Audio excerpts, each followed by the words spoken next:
Nagkaroon ka na ba ng hinahangaan, pinapantasya dahil sa taglay nitong ganda? Kakaiba sapagkat nagniningning at natatangi siya sa iyong mga mata. Kaibigan, huwag mo akong tularan sapagkat ako'y dinadaga kung may pagkakataon na. Kaya mo yan.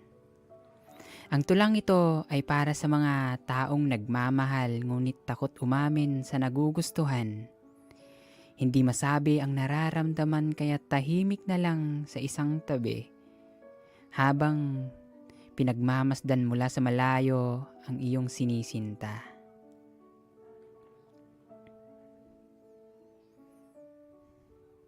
Torpe. Isa sa napakalaking tanong sa akin na tila ba naglalaro sa isipan.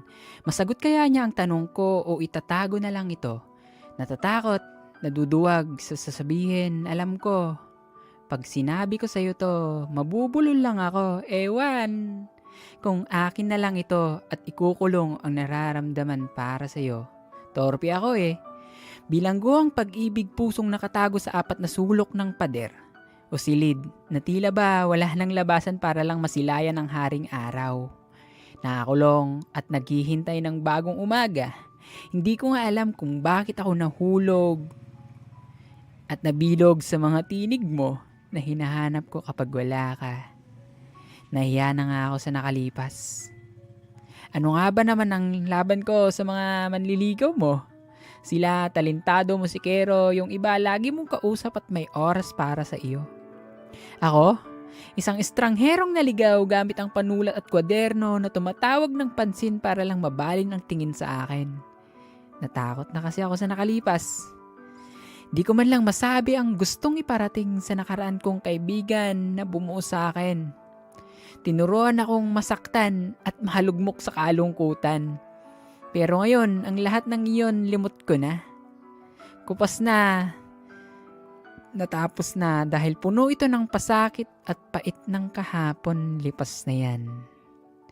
Kailangan mo nang bumangon at simulan ng bagong ikaw na may bago ng hinahangaan kung saan torpe nga lang. Huwag mo na sanang bibitawan ha. Huwag mo lang hihigpitan bagkos ay aalagaan at igagalang siya. Ikaw noon na may pagkakamali. Sana maging aral sa ito. Mahirap maging torpe, malay mo may gusto pala ang taong gusto mo.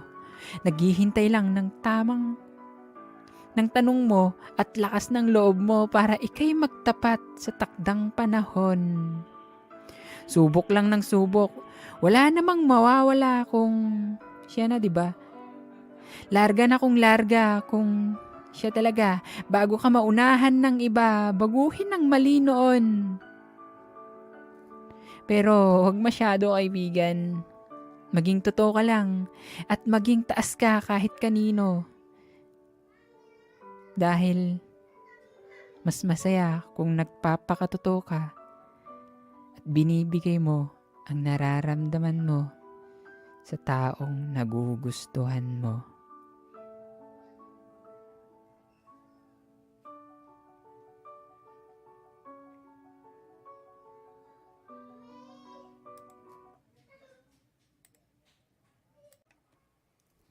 Yun, dahil nakaabot ka sa dulo ng aking tula, maaari bang mag-iwan ka ng komento o request para sa susunod pang itutula at susubukang gumawa ng mga request niyong tula.